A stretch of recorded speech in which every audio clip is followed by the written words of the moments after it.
Obrigada, querido. Perdoe-me de não subir, porque mais um degrau e amanhã eu não vou ter quadril para a última palestra em Botafogo.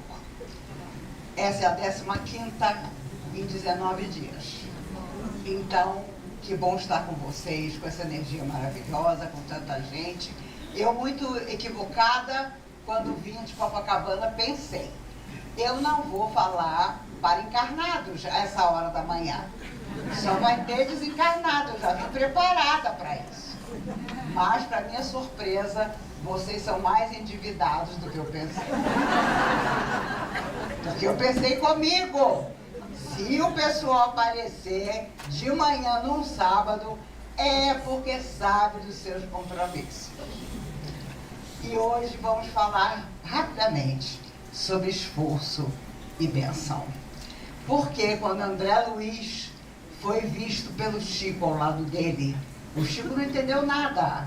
Quem era aquele homem que o acompanhava? E Emmanuel explicou. Este é um amigo que eu trago para perto de você. Ele vai te acompanhar na sua psicografia por um tempo, para mais tarde, quem sabe, escrever através de você. Esse por um tempo durou 2 anos. Onde o Chico ia, lá estava aquele moço. E claro, o Chico não era diferente de nós. Ele queria saber o nome daquele moço. E o rapaz não falava nada.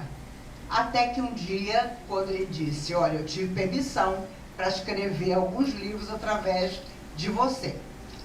E Chico perguntou, mas como é seu nome? Nesse momento passava correndo um sobrinho do Chico, que tinha 5 anos. E o espírito apontou para o garoto e disse, como é o nome do seu sobrinho?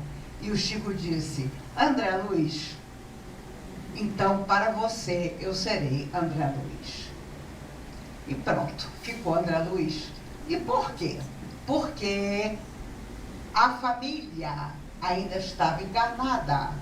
E pouco tempo antes, o Chico vivera o drama de ser acusado pela família de Humberto de Campos, que o levou à justiça. E levou à justiça não porque não acreditasse que era Humberto de Campos que escrevia através do Chico, mas porque queria o dinheiro dos livros. Isso foi há muito tempo atrás, mas é preciso lembrar que a família de Humberto de Campos queria o dinheiro que não estava com o Chico, que cada livro que o Chico psicografava, imediatamente ele entregava o direito em cartório para não receber um centavo a determinada instituição. E a família queria o dinheiro para ela. E claro que perderam. Mas o que a imprensa fez na época foi uma loucura. Não, quem é esse homem horroroso, mulato, feio, desconhecido, lá de Pedro Leopoldo? E o Chico sofreu muito com a crise estabelecida pela família de Humberto de Campos. E claro, André Luiz não queria que ele passasse por isso novamente. Então usou, nos 13 livros que escreveu através do Chico, o pseudônimo de André Luiz. Hoje sabemos que era ele, o sanitarista e médico reconhecido Carlos Chagas. Mas não podia naquela época dizer quem era, porque teria sido um escândalo muito grande. E a família ia em cima, com certeza, do Chico. E todo esforço estaria por terra. E ele escreve obras magníficas. A primeira em 1941. Todos nós aqui desencarnados na época. Todo mundo planejando o que ia fazer na Terra. Eu sou do final de 1957. Sei lá onde eu estava. Dizem os espíritos que eu já estava preocupada com abrir a boca e dizer alguma coisa que valesse a pena. Então, os espíritos uma vez me contaram que eu fiquei muito tempo desencarnada entre a minha última vida e essa.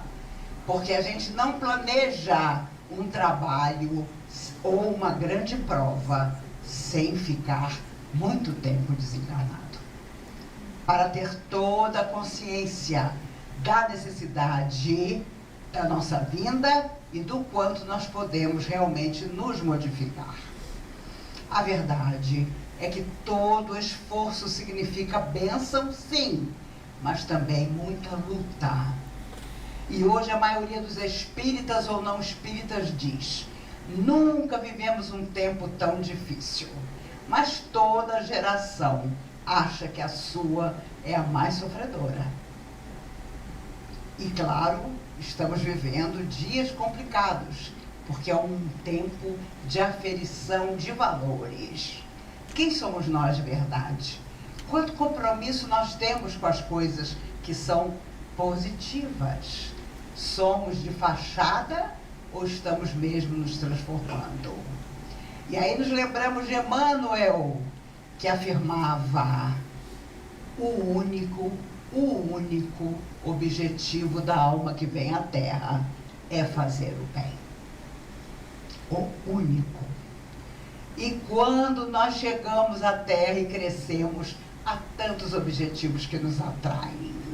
E depois, quando as coisas não dão muito certo, nós vamos à casa espírita e dizemos: não fui bem orientado. E deveríamos dizer: não estudei o suficiente para ter discernimento e saber que determinadas coisas não são para esta encarnação. Porque somos o passado em forma de presente e estamos hoje, com certeza, construindo, mas também resgatando. Chega uma hora em que as provas surgem e, por mais fé que tenhamos, por mais proteção espiritual, as coisas menos nobres acabam nos acontecendo. Então nós temos que fazer como bom nadador: abaixar, deixar a onda passar e, enfim, sair do mar.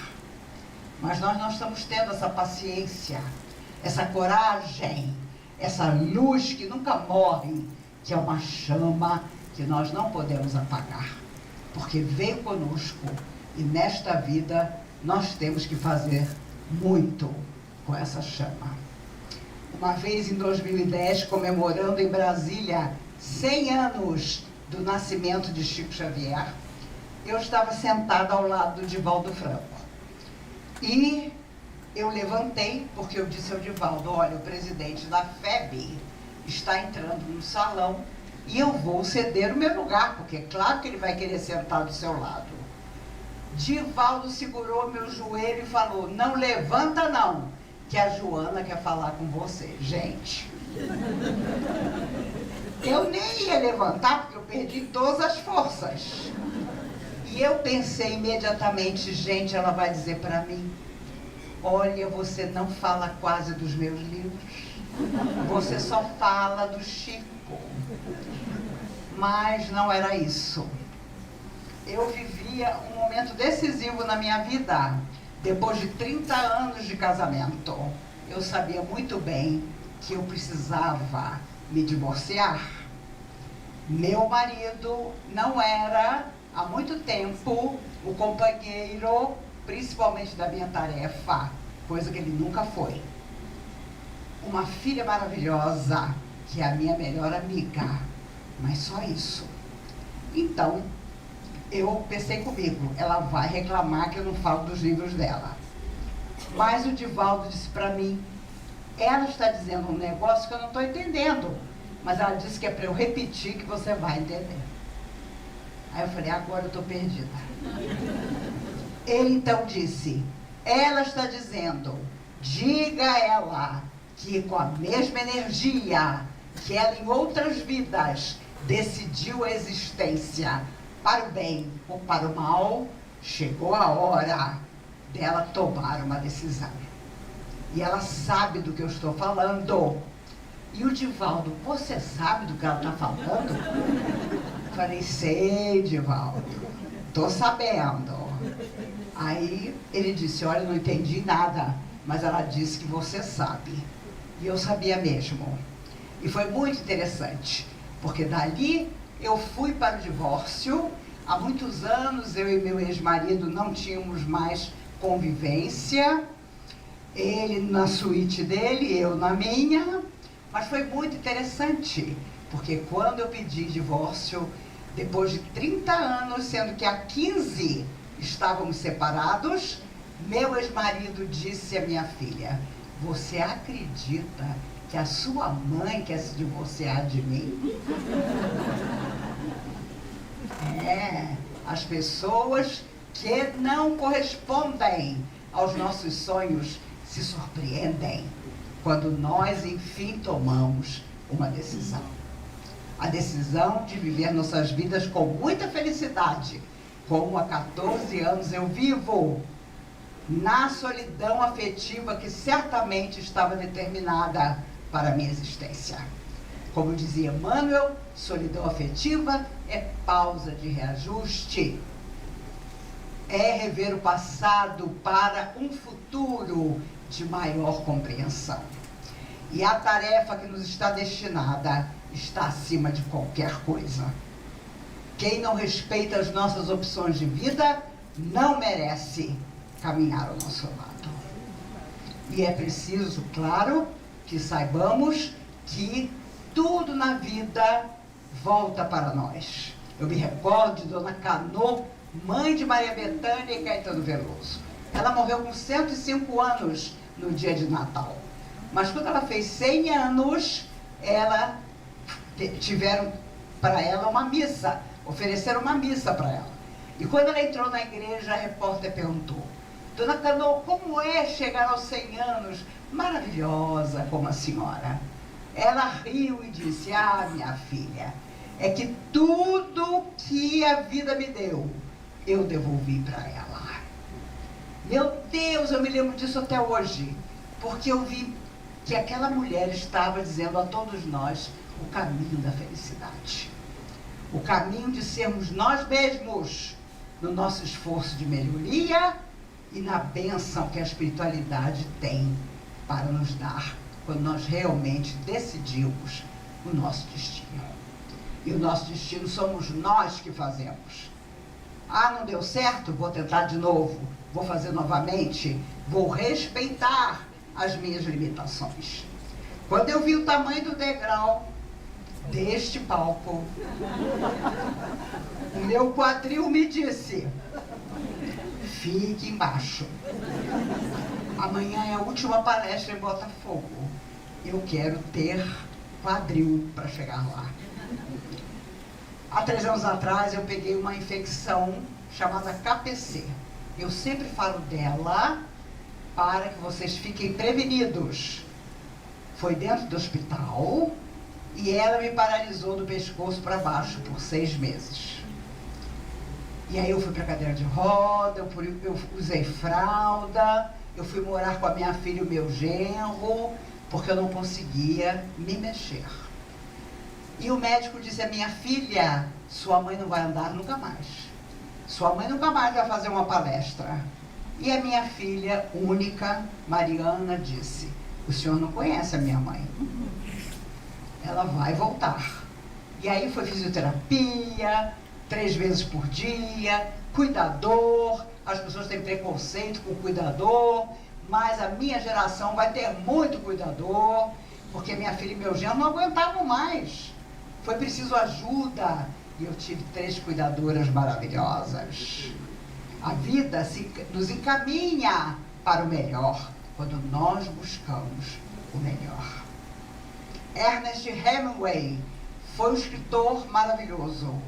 Ele escreveu um livro clássico, O Velho e o Mar. A história de um homem que envelhecia, mas queria pela última vez capturar um peixe muito grande. E a história do velho e do mar é a história de todos nós. E é claro, ele ganhou o Nobel de Literatura, porque o livro tornou-se um clássico. Mas então veio o tormento. Será que eu vou escrever outro livro tão bom como O Velho e o Mar? E ele, que já se ligava à bebida, tornou-se um alcoólatra inveterado, porque ele não admitia não escrever um outro livro como O Velho e o Mar. Ele teve 4 esposas. Infelizmente, a última gostava de beber tanto quanto ele. E depois de várias internações, sem conseguir livrar-se da bebida, ele foi para uma fazenda da sua propriedade e uma manhã a esposa disse: eu vou até o mercado na cidade. Você quer ir comigo? E Hemingway disse: não, estou tranquilo. Vá, minha filha, compre tudo que eu te pedi. Quando ela saiu, ele era um caçador emérito, ele pega uma das espingardas e atira sobre a própria cabeça, tirando a sua vida no desespero de não conseguir vencer a si mesmo. O Velho e o Mar é um clássico, mas Hemingway não admitiu a hipótese de não escrever outro clássico. E nós temos também que saber a hora de parar, a hora de colocar limites, não só para nós, mas para os outros, porque senão os outros nos atropelam.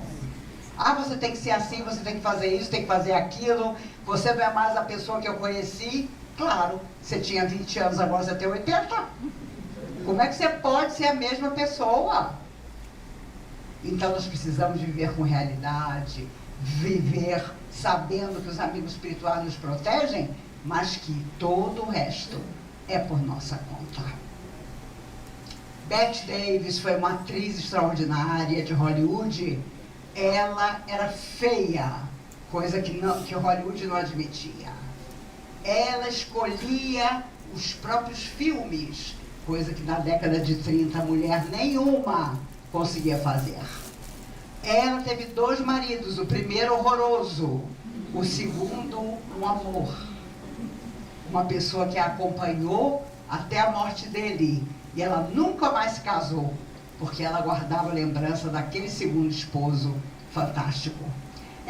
Ela viveu grandes filmes, mas quem não assistiu A Malvada não viveu. É um filme da década de 40. O filme é extraordinário. Marilyn Monroe aparece com 18 anos. Mas o filme é todo Bette Davis. Ela tem uma frase que eu adoro. Ela dizia: eu sou boa no que faço. Tenho até inimigos para provar. Quando nós somos bons em alguma coisa, mesmo os amigos colocam aquela invejinha no nosso coração. E o Chico tinha pavor da inveja. Uma vez perguntaram para ele: você tem medo de alguma coisa, Chico? Tenho. Da inveja. Como, Chico? Vocês não têm ideia do que é inveja.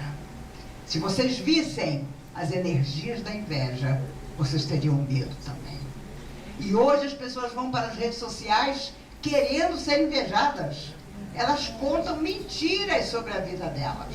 Elas alugam uma casa que não é delas, um carro que não é delas, para serem invejadas. Então, esse é um tempo difícil, porque as pessoas se tornaram difíceis. Na passagem de 99 para 2000, Dr. Bezerra de Menezes, na comunhão, disse: a partir de agora, no início do novo milênio, todas as máscaras cairão. Todas. E eu me lembro tanto desse dia, porque muita gente ficou na dúvida: será? Hoje eu acho que o Dr. Bezerra foi até sutil, porque o que ele quis dizer é que muito próximo a nós, talvez as nossas próprias máscaras também caíssem. E para recompor a nossa personalidade, nós precisamos trabalhar. Trabalhar no amor e na luz, pedindo mesmo serviço. E nunca desprezar as pessoas que achamos que não são exatamente como nós. Uma vez, Chico, muito jovem, e José, seu irmão, tinha um amigo que estava muito doente. E Emmanuel disse: aqui perto de Pedro Leopoldo, a 1 hora daqui, há uma caverna onde vocês vão achar uma planta que vai curar o rapaz. E eles foram atrás. E juntos levaram o Lorde, o cachorro caramelo que o Chico tinha. E claro, no caminho, eram muito jovens ainda, começaram a fazer comentários sobre os outros. O que você acha de fulano, Chico? Ah, fulano é meio esquisito. E o José dizia, eu também acho. E Beltrano? Aí o próprio José dizia, Beltrano, não gosto de Beltrano, não. E foram pelo caminho, fazendo esses comentários. Emmanuel, claro, apareceu e disse, cuidado, às vezes das pessoas que desprezamos, vem a lição e até a ajuda. Eles ficaram calados, envergonhados, chegaram até a caverna. Chico com uma vela acesa na mão. Claro que lá dentro tinha vento, a vela se apagou, os dois se apavoraram e José disse, Chico, pelo amor de Deus, chama seu protetor, porque nós estamos aqui sem saber como sair. Eles acharam a planta, mas não sabiam como sair. E aí, Emmanuel aparece e diz, soltem o Lorde. De vocês três, o cachorro é que sabe sair daqui.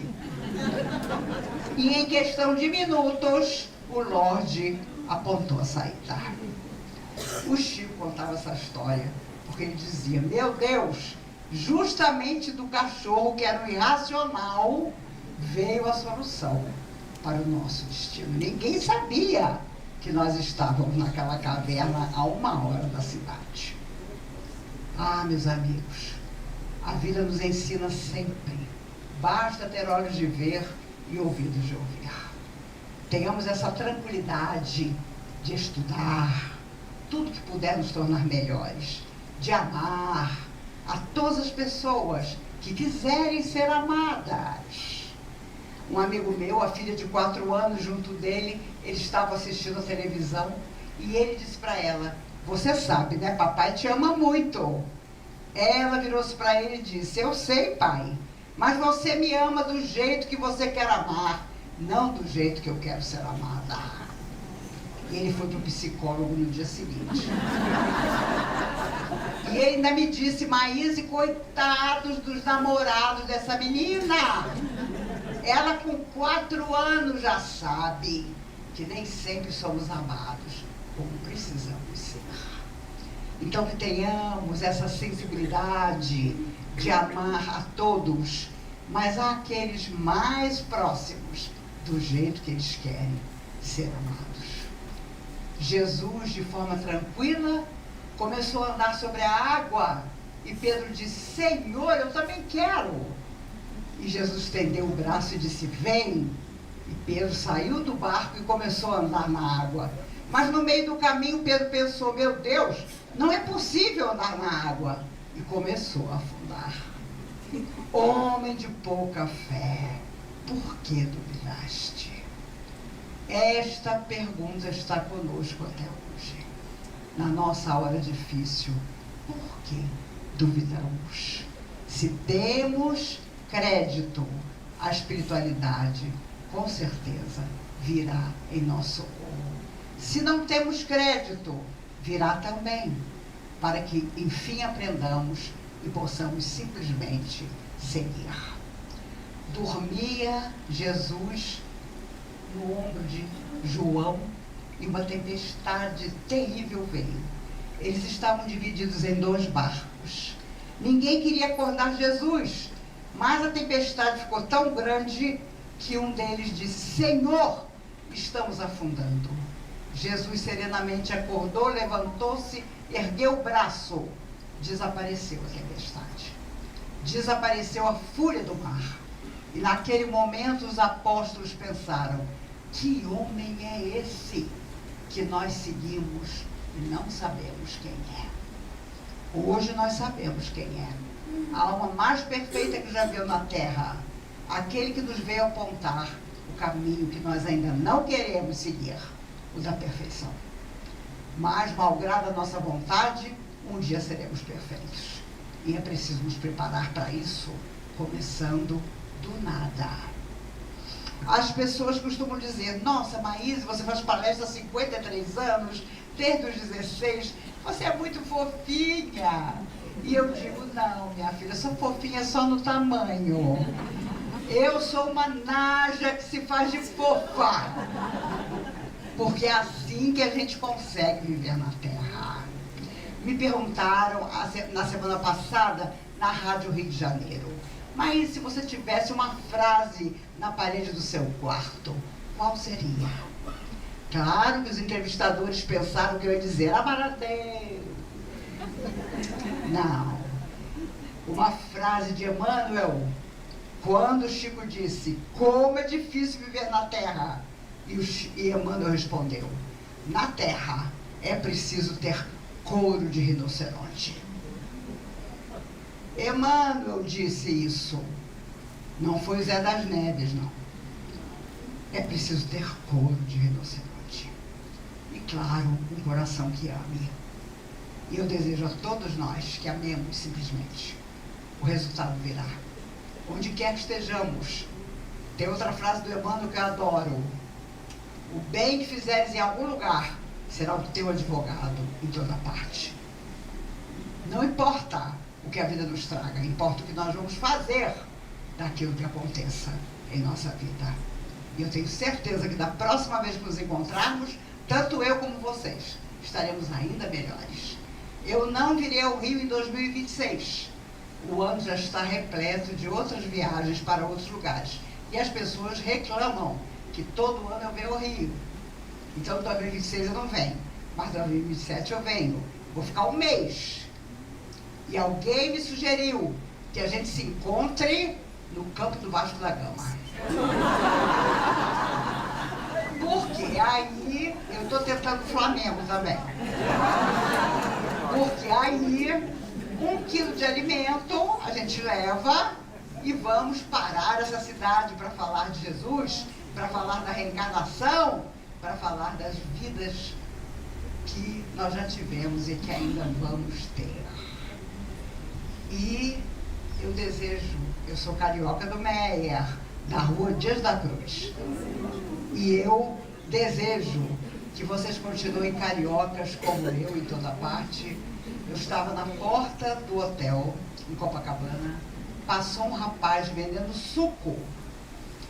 E ele disse para mim, senhora, uma garrafinha de suco de uva por R$25. Eu falei, ô meu filho, eu sou carioca do Meier. Ele na mesma hora disse, lhe faço por 8. Que nós continuemos alegres, esperançosos, daquele jeito carioca. A pessoa te encontra, conversa com você e diz, aparece lá em casa. E não te dá o endereço. Por isso, meus amigos, até o nosso próximo encontro. Obrigada por todo o carinho de vocês. Por essa felicidade de estarmos juntos num sábado de manhã, quando ao redor do mundo tantos se desesperam, sem ter o que comer, sem ter água para beber, sem ter de quem receber um abraço. E encerro lembrando uma quadrinha favorita para mim, de Alta de Souza. Embora desiludida, alma cansada e sincera, por muito te dou a vida, não desanimes, espera. Mas que possamos esperar trabalhando, servindo, amando e dizendo na casa que o nosso coração escolheu, como é que eu posso ajudar?